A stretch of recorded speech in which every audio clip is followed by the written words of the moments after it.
Hey guys, I'm back again with the C64. I did a video a couple of days ago and I've had a lot of questions about some of the features, some of the things we can do, things like that. So I just wanted to do a follow-up real quick. So one of the questions was, can you use an original 8-bit style joystick with a USB adapter? Yes, you can. And you can get those adapters offline. I've got one around here somewhere. I can't find it right now, or else I would show you how it works, but yes, you can. Another question was, can you navigate through the menu using the keyboard? Yes, you can. If you have a regular joystick plugged in, not the one that comes with it that has all the special buttons, but you can access the main menu by pressing the power button really quick and then navigating with your keyboard. So you don't even really need that joystick that comes with it, which is good. Now, let's see, one of the other questions was, and this will take just a second to do, but everybody wants to know, will this keyboard fit in a regular, real, original Commodore case? I didn't check that out in the last video, so we're going to open this thing back up real fast. And we're going to see.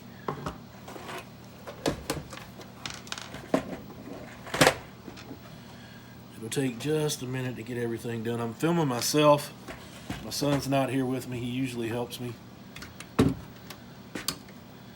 which will make it a little bit more of a pain. I won't be able to cut and go back to it as easy, so we're just going to stick with it. Okay, so we're going to take all these screws out again. It's a bunch of them. Now I'm pretty sure this will fit in the 64C style case without any difficulty at all. And I've got one of those too, so we'll check them both out.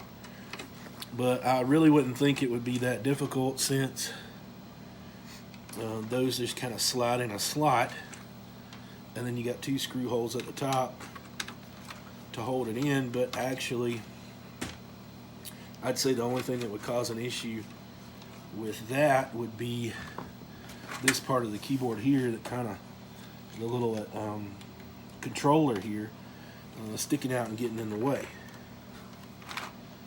So,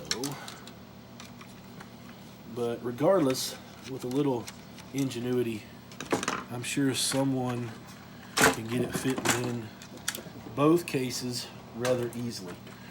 Okay, now, this is an old beat up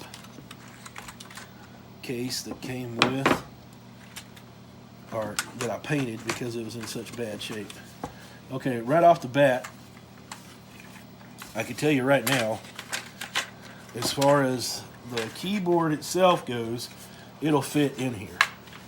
As you can see, it's exactly the same cut, so it'll fit. The issues you're going to have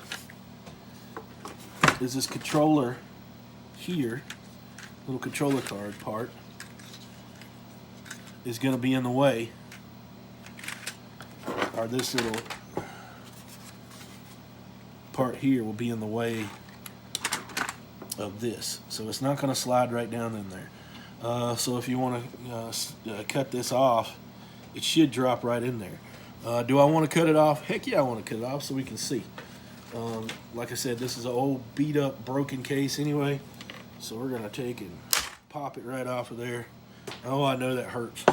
Hurts me to do it. So let's drop it down in here now, see if we have any other issues. Yes, we do. The mounts for the keyboard, the framework of the keyboard, let me make sure I got this in the shot. Yeah, okay. All of this is in the way. It's too wide.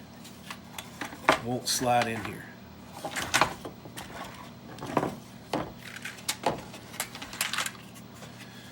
It's hard. I don't think I'm going to be able to show you good enough on the video, but it's hitting. If you got an old case, you can modify it, get it to work. because it looks like if you get one side to go in, both sides, it'll go in then. So no, it's not going to go in here with the way it's made. It just won't do it. You're going to have to do some modification. So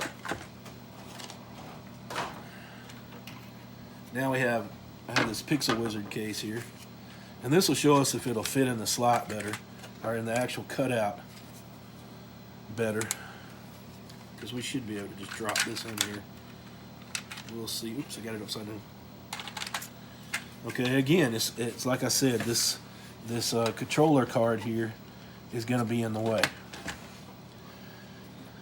So no, it's not going to go straight in here. It does not fit. But as you can see, it's cut out correctly with a little modification, especially to a Pixel Wizard case. And that little controller is bending enough. You might can get it down in here, but honestly, it's just not a good fit. So no, it's not going to fit. Unfortunately, because that actually looks pretty good in this Pixel Wizard case. I don't know if I can see it. I'll make sure I got it in the shot good. Yeah, it looks good in the case, but it's not going to fit in there without modification. Okay, now everybody wants to see this little controller card here, and that's going to be a little bit difficult to do without taking this whole back off. I can see here, let me see if I can get it in here close enough to show everybody. But as you can see here, there's your input lines from the keyboard. It goes into this little controller, which in turn looks like it shoots it out on this little 4-cable connector, which plugs right into the motherboard. Let me get it. Plugs right into the motherboard. Plugs in here is where it goes. Oops, I put it upside down. Sure missed my camera, guy. Oh, now we got a nasty shadow. Too much glare. There we go. So that's where it goes. Ground, USB. So it's basically just USB.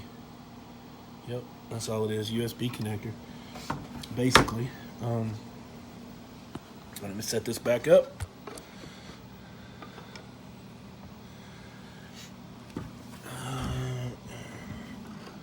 Get it back in the screen here. Okay. So yeah, these are just USB connectors here, which is cool. You could, this keyboard is just sending out a USB signal then. So, you know, can you put it on a USB type of adapter, plug it in and use it on something that would require USB?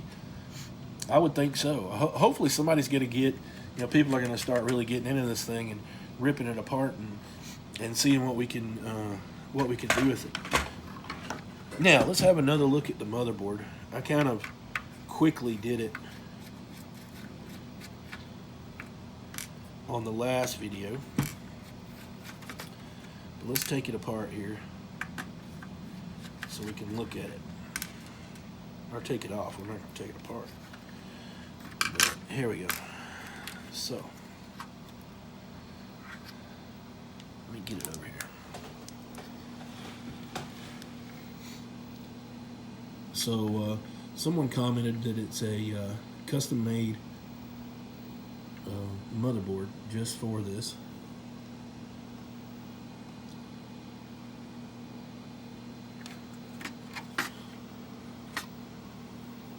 And there's your empty USB ports here.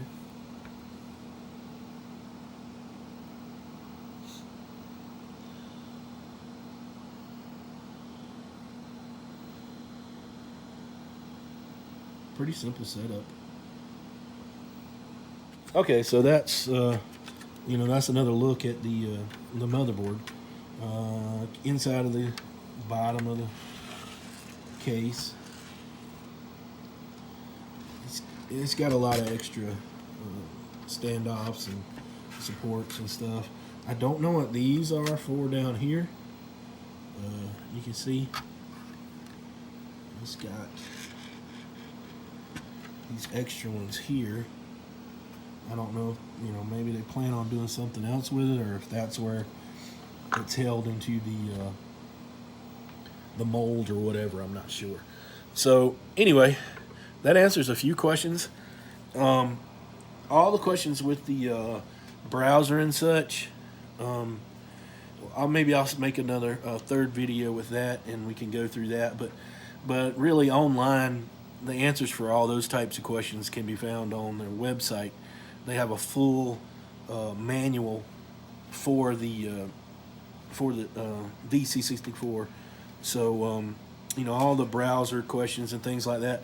As far as it working with D81s, from what I've been told by other people, it does work. You might have to make a little custom file to go with the D81, but it's nothing difficult. And what they said was all that is explained also on their website. So, you know, this thing seems pretty solid. Is it going to be useful as far as replacing things on older 64s? No, I don't think so.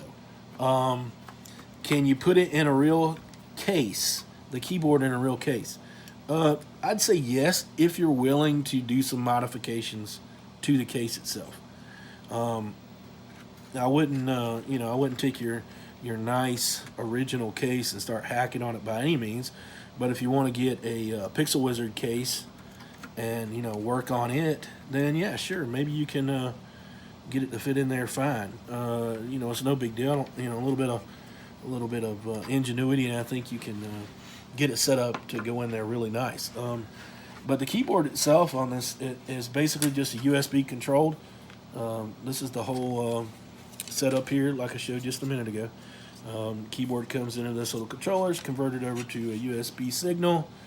And this is all this is just a USB connector without the normal connector, USB connector. So I'd say get a little creative with that also, and you can have a plug it into something else and test it out and see if it works as a keyboard on USB. I'm not sure you know, what you'd want to do with it as far as working with what thing, but yeah, it looks like it should be possible.